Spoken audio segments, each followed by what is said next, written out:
Howdy Tiger community, this is Mr. Kohler for the Tiger Tales video brief for September 24th through the 28th. Hey, I need you to go online to YouTube, type in Atascocita Middle School, and about 2 or 3 down, select Atascocita Middle School with a little tiger logo and subscribe to these videos so that it'll just pop up on Friday or Saturday and then you can watch it. So a lot of this information is on Tiger Tales. There's sometimes more information on the Tiger Tales newsletter and there's sometimes more information in the video. So check out both. First of all, it was 1920s dress was yesterday on Thursday, and we had Coco Chanel in the house. We had Mickey Mouse. We had girls in their flapper dresses. Guys were dressed up in their business attire, and they look great. You'll see some of those pictures on YouTube, on Twitter and Facebook, so check those out. We also had a peacetime soldier that had come back after World War I. So our 1950s dress is going to be on Thursday, October 25th, so stay tuned for that. A little bit of history about Humble ISD. Some of the very first land grants for Humble ISD were given out after the Texas Revolution. So, of course, most notably, April 21st, 1836, the Texas Army did a surprise attack against the camp of General Santa Anna and the Mexican Army, and in 18 minutes in the Battle of San Jacinto basically overtook the Mexican Army, and eventually we gained independence and we were established as the Republic of Texas. But from 1838 through 1851, a lot of these land grants were given to those people who helped support Texas in its gaining independence. And get this, a lot of those people got over 4,600 acres for some of their work. So that's quite a reward. So a little bit about a little bit about AMS coming up in the next week. So on Tuesday, September 25th, we're going to have an intruder drill walkthrough. Basically, some of the kids last year gave some feedback to do this walkthrough earlier in the year so that they know what to do.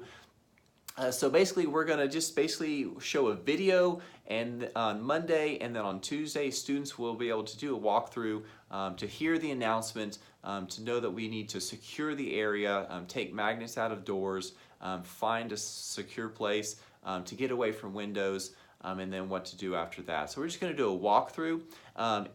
In the next month, staff and students will be trained in something that we call avoid, defend, deny.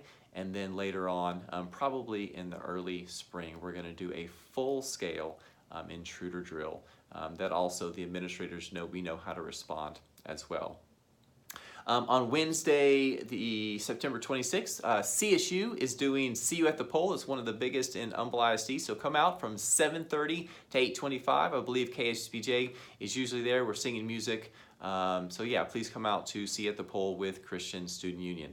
On Friday, the 28th of September, we're doing the blood drive in honor of Riley Buckaloo. She is a cancer survivor and a fighter, and she is a 7th grader, so we're great to have her on our campus every day.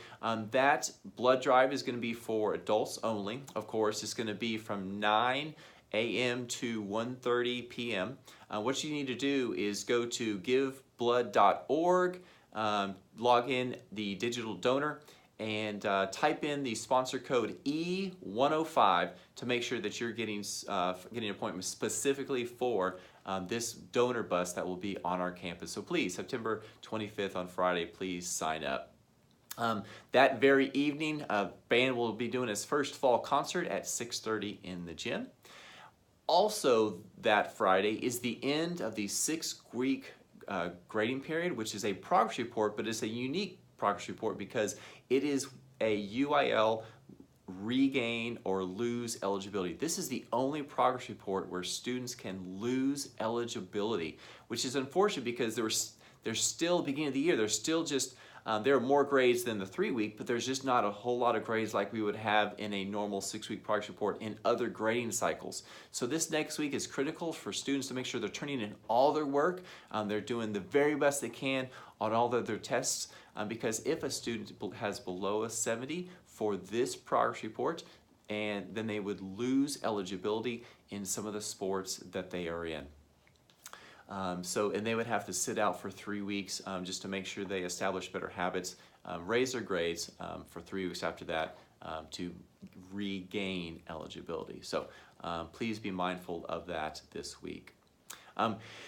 If you were to go onto the AMS website and go to the left column under Quick Links, you will see at the very bottom a link that says School-Wide Tutoring Schedule. We create this so parents can go in and you can see all the tutoring opportunities available for every teacher, so that if you want to create a schedule with your child on when to go to tutoring, you have that available to you. So please look at the School-Wide Tutoring Schedule. IDs were given out to students earlier this past week on the 17th. It is an expectation that all students wear their ID around their neck with a lanyard. The lanyard can be of their choice, but they wear it every day, all day, except maybe in PE, science labs, industrial tech courses, things like that, where a teacher asks them to remove it for safety reasons. But we want all students to wear it.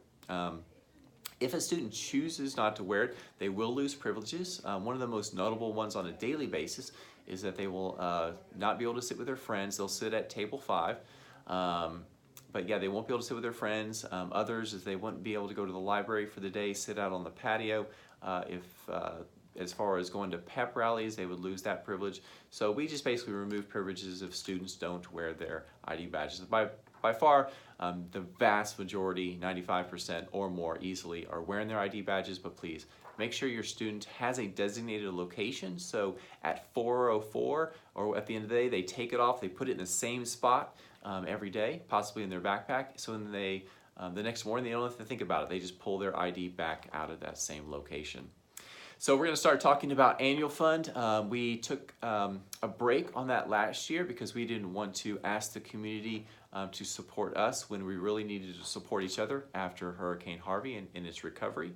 But the annual fund is a way for us to financially support innovative instructional practices and assessment practices that AMS that cannot be funded necessarily through the general budget. AMS has about an $85,000 general budget, but that goes to a lot of things: teacher supplies, goes to a little bit of professional development, it goes to contracts for like copy machines, but really that consumes a lot of the management. As far as just pushing a vision and doing things differently, creating great experiences for kids, oftentimes that has to come out of something greater, which is our annual fund. So if you were to go online, we have a giving page. Go to humbleisd.net/AMS and then look under information, and then you'll see something that says annual fund. We've got flyers. We've got one of them right here. We've got information that will answer many of your basic questions, so please check that out. We've got flyers from past years. We've got flyers that described how we used the funds in the past, so feel free to click on some of those past documentation to see how we've used it. But this year and then moving forward, the annual fund is going to heavily fund our new vision, Learning is Personal. I also have a flyer on that under the same information tab. Look for Learning is Personal, about, in general, what does that work look like?